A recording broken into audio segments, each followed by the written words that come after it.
2 terremotos mortales en Venezuela. La ola de calor más intensa de la historia de Europa. Un potente tornado EF3 en la región de los Urales, en Rusia. Todos los detalles de estos y otros eventos, a continuación en este episodio. Rusia.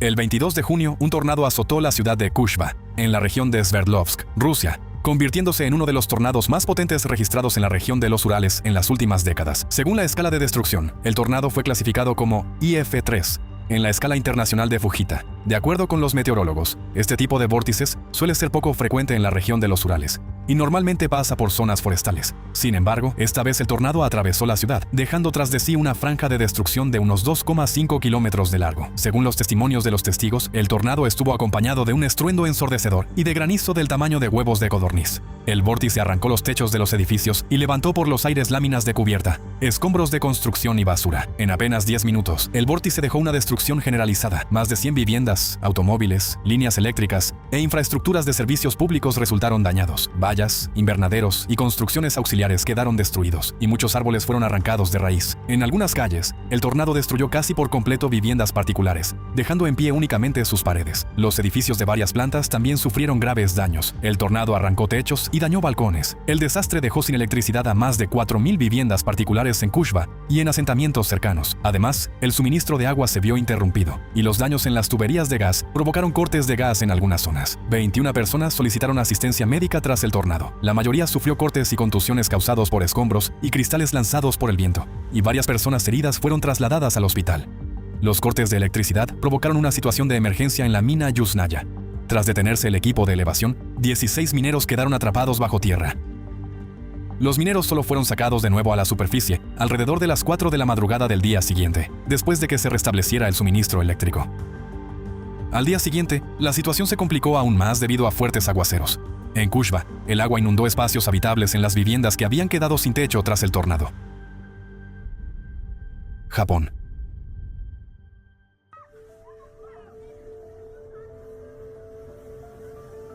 El 25 de junio, a las 7:30 hora local, durante la hora punta de la mañana, se produjo un potente terremoto de magnitud 7.2 frente a la costa de la prefectura de Iwate. Los temblores se sintieron en una amplia zona, afectando no solo a la región de Tohoku, sino también a la capital, Tokio. Estuvieron acompañados de una sacudida prolongada del suelo. No se emitió ninguna alerta de tsunami. Durante las siguientes 3 horas y media, se registraron al menos 8 réplicas con magnitudes de entre 2.9 y 4.0. La prefectura de Aomori fue la más afectada por el desastre. En la ciudad de Hashikami, la intensidad del terremoto alcanzó el nivel 6 alto en la escala de intensidad sísmica de la Agencia Meteorológica de Japón. En 2 prefecturas, Aomori e Iwate, 12 personas resultaron heridas. Entre ellas se encontraba una residente de 90 años de la ciudad de Kamaishi, en la prefectura de Iwate, que cayó durante el terremoto y sufrió una fractura en el brazo. En Hachinohe, prefectura de Aomori, una adolescente que iba en bicicleta en el momento del temblor, perdió el control y fue atropellada por un coche. Como consecuencia del terremoto, cientos de infraestructuras resultaron dañadas. En la prefectura de Aomori, más de 360 edificios se vieron afectados, mientras que en Iwate, 17 estructuras sufrieron daños, entre ellas, escuelas y centros de bienestar social. En la ciudad de Hachinohe, un ascensor se detuvo y una persona tuvo que ser evacuada de él. En los supermercados, los productos cayeron masivamente de las estanterías, y los suelos quedaron cubiertos de fragmentos de envases de vidrio. En el templo Kanonji, cayeron tablillas conmemorativas.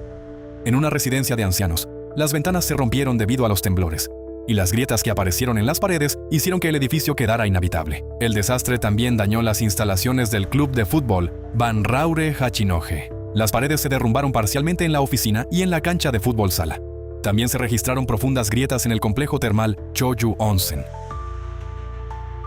En la noche del 26 de junio se produjo otro terremoto, de magnitud 5.6, en la parte oriental de la prefectura de Yamanashi. A pesar de su menor magnitud, la intensidad máxima en la ciudad de Fujikawa-Guchiko alcanzó el nivel 6 bajo. Esto se debió a que el foco del terremoto se encontraba en tierra y a menor profundidad, lo que permitió que las sacudidas llegaran a la superficie, con una menor pérdida de energía. En la prefectura de Yamanashi, este fue el primer terremoto de tal intensidad desde 1924. Como consecuencia del desastre, 15 personas resultaron heridas. el evento sísmico causó una destrucción considerable. En Kofu, la pared exterior de un edificio se derrumbó parcialmente. En Fujiyoshida, cayeron señales de tráfico y se derrumbaron muros de hormigón. Y en un hotel de la ciudad de Fujikawaguchiko, los ascensores dejaron de funcionar tras el terremoto. En el antiguo santuario sintoísta Kitaguchi Hongu Fuji Sengen, que cuenta con más de 1900 años de historia y es Patrimonio Mundial de la UNESCO. 11 faroles de piedra de unos 3 siglos de antigüedad resultaron dañados. En la prefectura de Shizuoka, se observaron numerosos desprendimientos de rocas, deslizamientos de tierra y árboles caídos, y también cayeron tejas de los edificios, dañando coches aparcados. En la localidad de Oyama, una ladera de unos 20 metros de alto y unos 5 metros de ancho se derrumbó detrás de una de las casas. Para evitar nuevos deslizamientos de tierra en medio de las fuertes lluvias asociadas a la aproximación de un tifón, se tomaron medidas urgentes para reforzar el suelo. Europa. A finales de junio, se había formado una potente cúpula de calor sobre gran parte de Europa occidental y central. Esta ola de calor se convirtió en la más intensa de la historia registrada de Europa. En muchos países, la desviación respecto a la norma climática osciló entre 5 y 15 grados Celsius, y en algunos lugares la temperatura superó los 40 grados Celsius. Varios países registraron nuevos récords nacionales de temperaturas máximas para el mes de junio, mientras que algunas regiones alcanzaron nuevos máximos históricos para todo el periodo de observación. Los meteorólogos describieron esta ola de calor como un evento de escala extraordinaria, debido a los miles de récords de temperatura que se establecieron. Lamentablemente, desde el 21 de junio, la ola de calor anómalo ha causado más de 1.300 muertes en Europa, y algunos centros médicos tuvieron dificultades para hacer frente al aumento de pacientes. En muchos países, monumentos culturales fueron cerrados y las escuelas suspendieron sus actividades debido al calor. Francia fue uno de los países más afectados. Desde el 23 de junio, decenas de ciudades registraron nuevos récords históricos de temperatura. Y en el departamento de Landas las temperaturas superaron los 44 grados Celsius. Debido al calor anómalo, la gente acudió en masa a ríos y lagos, incluidos lugares no aptos para el baño, lo que provocó numerosas tragedias en el agua. En París, en medio de las altas temperaturas, se introdujo una prohibición temporal de consumir alcohol en espacios públicos. La agricultura en Francia también se vio afectada. La producción de leche disminuyó de forma notable debido al estrés térmico en los animales, y en las regiones occidentales, donde se concentra la avicultura, hasta 10.000 aves murieron en las granjas en una sola noche. El 25 de junio, en el departamento de Morbihan, se observó un fenómeno poco común: heat burst, un estallido de calor. Este ocurre cuando una tormenta se debilita y una corriente descendente empuja aire cálido y seco desde las capas medias de la atmósfera hacia el suelo, provocando un brusco aumento local de la temperatura, una caída de la humedad y un fortalecimiento de los vientos racheados. Por ejemplo, en la estación de Belle-Île, la temperatura subió 7 grados Celsius en solo 18 minutos, mientras que el viento pasó de una calma total a rachas de hasta 100 km por hora. El calor también afectó incluso a la generación de energía nuclear. El agua de los ríos se calentó demasiado para enfriar eficazmente los reactores, lo que provocó el cierre temporal de algunas unidades de producción eléctrica en el país. Una situación similar se produjo en Suiza y Hungría. En el Reino Unido, por primera vez en la historia, el nivel rojo de alerta por calor extremo permaneció en vigor durante 3 días consecutivos. Durante esos días, el récord de temperatura máxima para el mes de junio se batió 3 veces, alcanzando los 37,7 grados Celsius el 26 de junio. Debido al intenso calor, los organizadores se vieron obligados a cancelar una conferencia dedicada a abordar las consecuencias de las temperaturas extremas. En todo el Reino Unido, los centros médicos tuvieron que posponer cirugías programadas y cancelar parcialmente las consultas ambulatorias debido a las temperaturas extremadamente altas. Por sobrecalentamiento, los sistemas de refrigeración fallaron en varias clínicas y los equipos de resonancia magnética dejaron de funcionar. El 27 de junio, la temperatura en la capital de Alemania, Berlín, alcanzó los 39 grados Celsius. Para ayudar a la gente a refrescarse, la policía desplegó cañones de agua. Incluso las noches fueron excepcionalmente calurosas. El 28 de junio, la temperatura mínima en la estación meteorológica de Kupschutz fue de 29,4 grados Celsius. Fue la noche más calurosa jamás registrada al norte del paralelo 50. Estas condiciones no permiten que el cuerpo humano se recupere después del calor diurno, lo que tiene un impacto negativo en la salud.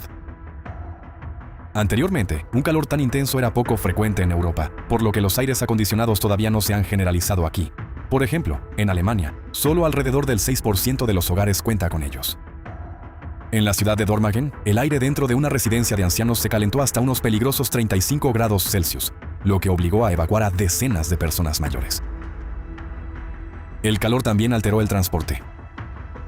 El operador ferroviario alemán Deutsche Bahn permitió temporalmente a los pasajeros cancelar viajes de larga distancia de forma gratuita, mientras que la compañía privada National Express suspendió algunos servicios en el estado federado de Renania del Norte-Westfalia debido al riesgo de deformación de las vías por sobrecalentamiento. El calor también dañó la infraestructura vial. Cerca de Hamburgo, el asfalto se ablandó y se agrietó, mientras que en la autopista A2, cerca de Berlín, el pavimento de hormigón reventó por el sobrecalentamiento. El tráfico quedó parcialmente restringido. En Dinamarca, el 27 de junio, al norte de la ciudad de Aarhus, la temperatura del aire alcanzó los 37 grados Celsius, estableciendo un récord histórico de temperatura para la región.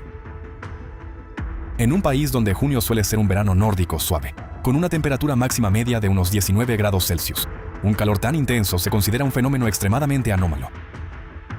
Por primera vez en la historia de los Países Bajos, las autoridades declararon el nivel rojo de alerta debido al calor. En Italia, la bajada del nivel del río Po debilitó la barrera natural de agua dulce que impide la entrada de agua marina en la desembocadura del río. Como consecuencia, el agua salada avanzó unos 18 kilómetros río arriba, poniendo en riesgo la agricultura y los humedales protegidos. Venezuela. El 24 de junio, Venezuela afrontó uno de los episodios sísmicos más graves de los últimos 125 años. En la parte norte del país, donde se encuentran zonas densamente pobladas, nodos de transporte, infraestructura portuaria y la capital, Caracas, se produjeron dos potentes terremotos con menos de un minuto de diferencia, de magnitudes 7.2 y 7.5. El estado de La Guaira sufrió los mayores daños y las autoridades lo declararon zona de desastre. En sus reportes, los medios locales describieron una situación grave. La gente se reunía cerca de edificios destruidos, sin poder contactar con sus seres queridos y sin saber si estaban vivos. Según los testimonios de testigos, había personas atrapadas bajo los escombros, y era imposible mover las losas de hormigón sin equipos especiales. La gente escuchaba las voces de quienes estaban atrapados, y durante las primeras horas retiraba los escombros con sus propias manos, cuerdas y herramientas improvisadas, ya que los servicios de rescate no podían llegar a todos los lugares destruidos al mismo tiempo. La capital, Caracas, también se encontraba entre las zonas afectadas. La destrucción no fue generalizada, pero en varias zonas fue extremadamente grave. Las operaciones de rescate se vieron obstaculizadas por la falta de equipos para cortar hormigón y metal, así como por la escasez de suministros básicos como cascos, agua, alimentos y otros artículos necesarios. La situación se complicó por el hecho de que los terremotos ocurrieron en un día festivo, dejando tanto a residentes locales como a visitantes en la zona de destrucción. Según datos oficiales al 1 de julio, el número de muertos había alcanzado las 1.943 personas, y más de 10.500 personas resultaron heridas. Los centros médicos trabajaron las 24 horas del día. En la región capital, no solo los hospitales públicos, sino también clínicas privadas participaron en la recepción de los heridos. Grandes instalaciones públicas comenzaron a utilizarse como refugios temporales para las personas. En La Guaira, se habilitaron un refugio temporal y un punto de asistencia médica en uno de los estadios. Las personas que temían regresar a edificios dañados debido a las grietas y las réplicas permanecieron durante varios días en zonas abiertas, parques y campamentos temporales. Después de los temblores principales, la actividad sísmica continuó. Para el mediodía del 27 de junio, las autoridades habían registrado 430 réplicas. Al menos 383 edificios quedaron destruidos o gravemente dañados como consecuencia de los terremotos, y más de 1.400 infraestructuras en todo el país se vieron afectadas, incluidos 13 hospitales y 25 centros comerciales. El Aeropuerto Internacional Simón Bolívar, en la ciudad de Maiquetía, también sufrió graves daños. Según un experto, la magnitud de las consecuencias no puede explicarse únicamente por la magnitud de los terremotos. El profesor señaló que, si se hubieran respetado las normas de construcción sismo-resistente, los edificios no deberían haberse derrumbado como castillos de naipes. Entre las posibles causas, mencionó la calidad del hormigón, la reducción de la cantidad de acero, el refuerzo transversal insuficiente de las columnas y otras infracciones de las normas de construcción.